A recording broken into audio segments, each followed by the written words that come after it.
Now I'd like to introduce our first presenter. David Miller is a professor of political theory, FBA, and official fellow of Nuffield College.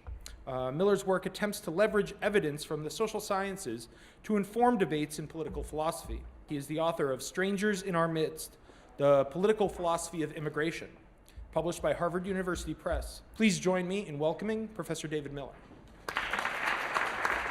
Thank you, then. Thank you, and thank you. Liberal nationalists believe that national identities are important, that it's valuable that they exist, and where they do exist, people who have them should be granted the means of political self-determination, normally in the form of an independent state, though in other cases, sometimes through federal or devolved institutions within a larger unit. The national identity itself can be understood as subject to an ongoing conversation conducted in many different formats over what it means to be an American or a Pole or whatever. Now, I think these cultural elements are particularly significant when it comes to talking about immigration policy. So in societies divided along lines of class, race, or religion, there's a well-documented tendency for politics to descend into a factional struggle for power in which each faction questions the legitimacy of the other side's right to exercise authority. It's essential that people should regard each other as opponents rather than enemies. If that condition is not met, then it's going to be dangerous for those who hold power to lose elections. So they'll either attempt to fix the process, or if that can't happen, if they do lose, to challenge the result and cling to power. Those scenarios are all too familiar, and they aren't all confined to economically underdeveloped societies. When culturally and demographically different immigrants arrive in large numbers, the group that in a democratic society is the ultimate decision maker, that will change too. The balance of political forces is likely to shift. Now, the effects of these changes will vary. The point is simply that large-scale immigration is a socially and politically transformative process. And so there arises the possibility of an identity conflict between the immigrants and the host society, where the members of the latter may resist the cultural and political transformation that immigration brings with it.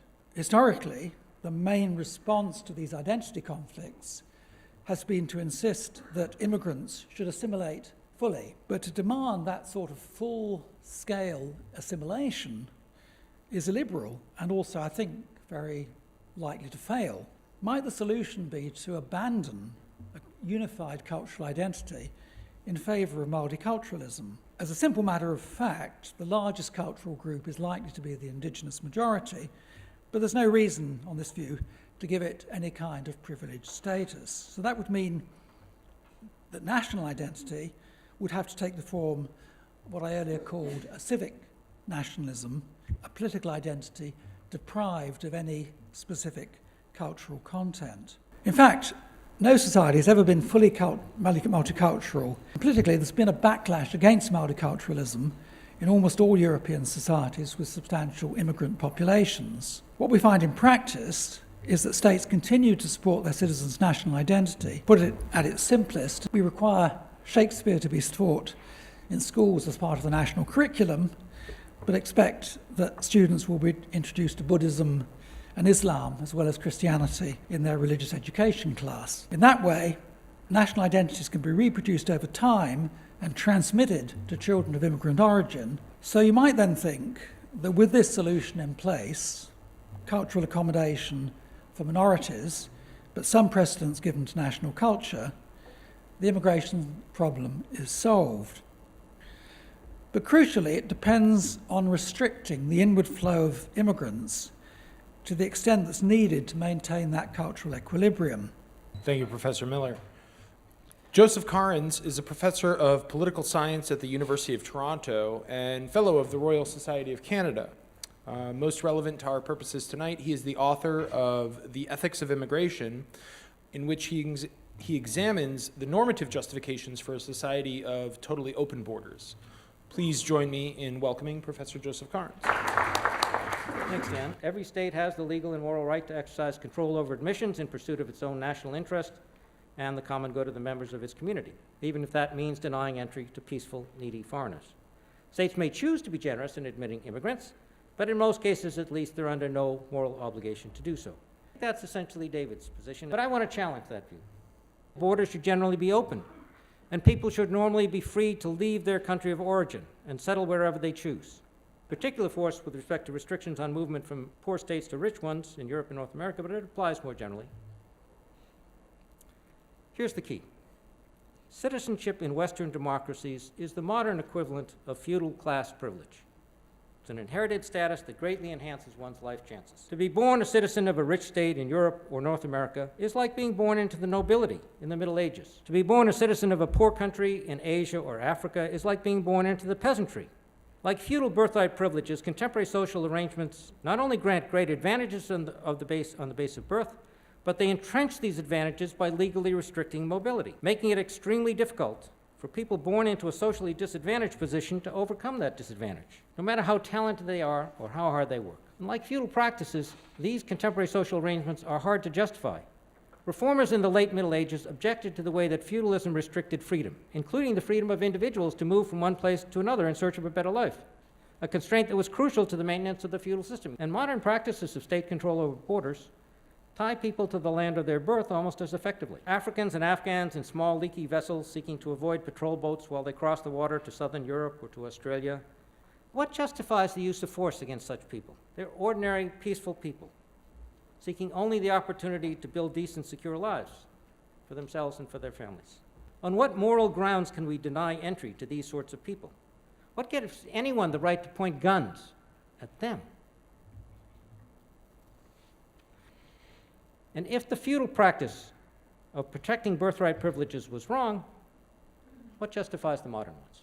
Limiting entry to rich democratic states is a crucial mechanism for protecting a birthright privilege.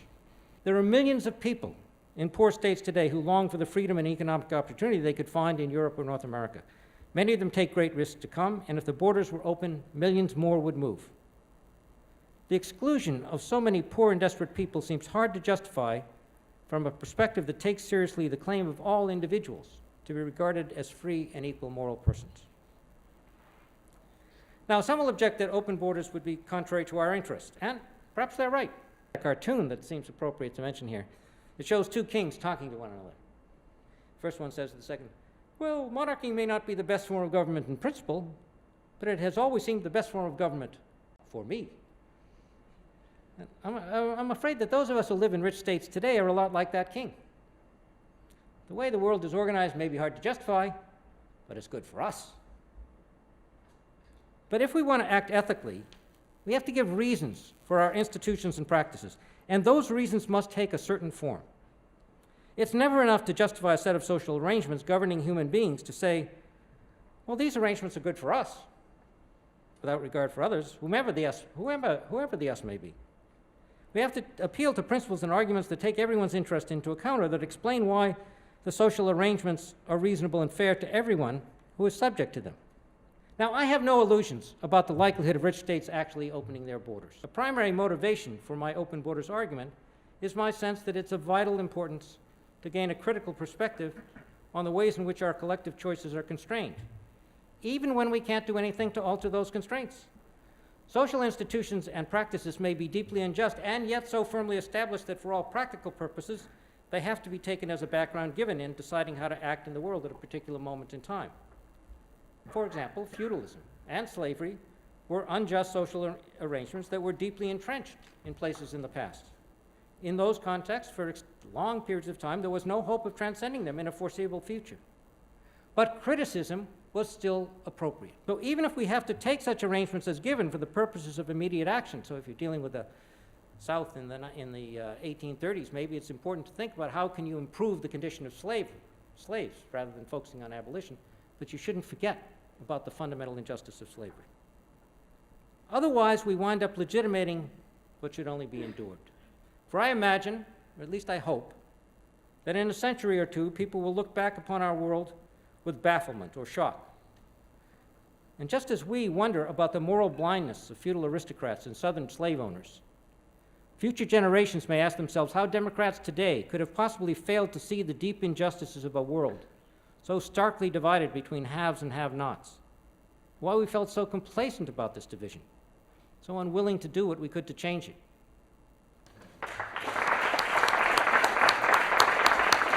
Questions and answers from the audience, please feel free.